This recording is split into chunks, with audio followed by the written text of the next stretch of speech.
લો કોલેજના નાપાસ થયેલા વિદ્યાર્થીઓના પેપરનું રીએસેસમેન્ટ કરાતા મોટાભાગના વિદ્યાર્થીઓ પાસ થયા।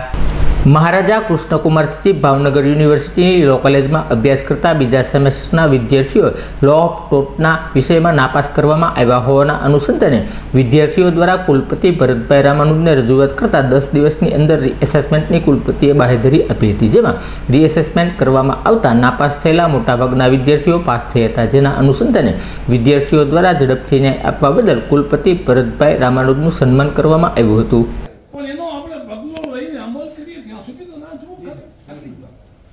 આ રજૂઆત છે ને સાહેબ, એ બે જરા છે એક છેલ્લો ફકરો વાંચી જોવો ને તો એની ઉપર પ્રકાશ આવતા સમયમાં ફેંકજો ને તો તમે રડતા શીખવાડ્યું એટલે પરિણામ નબળું આવ્યું છે।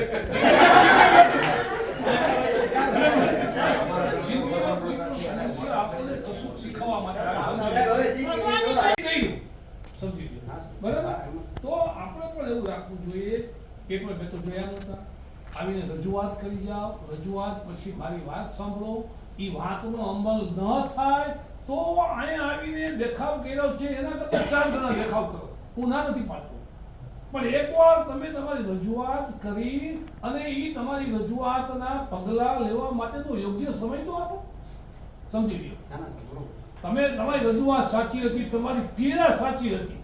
તમારી પીડા રિઝલ્ટ સાહેબ અમે 10 દિવસ તમે જે આપ્યા એમાં તો અમારે રાત જોવી પડે, એમાં અમે ન બોલી શકીએ। 11મા દિવસે સાહેબ તમે આપ્યું અને આપ્યું જે પ્રમાણમાં હતું એ પ્રમાણમાં તમે આપ્યું, તમે લખ્યું હતું, તમારી મહેનત હતી, એ જ પરિણામ તમને એટલે તમારે ખાલી એટલું જ શીખવાની જરૂર હતી કે તમે આવ્યા ને મેં તમને પેલી 5 મિનિટમાં કીધું હતું, એ છેલ્લી 5 મિનિટમાં એ જ કીધું, એ પેલી અને છેલ્લી 5 મિનિટ વચ્ચેનો સમયગાળો, વ્યવહાર, વર્તન તમારા નબળા હતા, યાદ રાખજો। આપણે જો હવે આપણે બધા પ્રાથમિક શાળાના બાળકો નથી, તમારા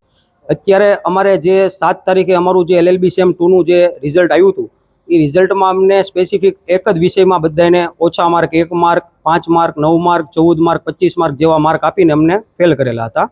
જેથી અમે યોગ્ય રજૂઆત કુલપતિ પાસે આવીને અમે રજૂઆત 10 તારીખે કરેલી હતી। આ પેપર જે ફેકલ્ટીએ ચેક કર્યા છે તેની ઉપર કડકમાં કડક કાર્યવાહી થાય, જેથી કરીને કોઈ પણ વિદ્યાર્થીઓનું આગળ ભવિષ્ય ન બગડે। અને અત્યારે જે સરે જે અમને સમય આપ્યો હતો કે 10 દિવસમાં તમારું રીએસેસમેન્ટનું તમે અત્યારે બધા કરાવી નાખો, 10 દિવસમાં એનું પરિણામ હું આપી દઈશ તમને, અને યોગ્ય અને સારું પરિણામ આપીશ કે જે છોકરાએ યોગ્ય પ્રમાણમાં જે રીતના લખ્યું હોય છે એ પ્રમાણેના જ તે હું એને માર્ક આપીશ, અને માર્ક આપીને કોઈનું વરસ ન બગડે તેવું હું ધ્યાનમાં રાખીને મને જે લાગશે એની પાસે યોગ્ય તપાસ કરાવીશ અને પરિણામ આપીશ। 10 દિવસ બાદ 11મા દિવસે સરે જે પ્રમાણે વીસી સાહેબે જે રીતના કીધું હતું એ રીતનું જ તેમણે અત્યારે રજૂઆત કરી, અમે એ પ્રમાણે અમારું પરિણામ એમણે આપી દીધું છે, અને પરિણામમાં બહુ મોટો ફેરફાર થયેલો છે। જે પ્રમાણે સરે જે વાત કરી હતી કે જેને થતા હશે ને વધતા હશે એને માર્ક વધારી દીધેલા છે। વાત એ કે જે છોકરો યુનિવર્સિટીમાં ફર્સ્ટ નંબર હતો એને 1 માર્ક આપેલો હતો, એમને તે ઘણા બધા સારા માર્કે પાસ કરીને એમને તે સારા એવા ગ્રોથથી પાસ કરેલો છે, અને હું પણ મારે પણ 14 માર્ક હતા,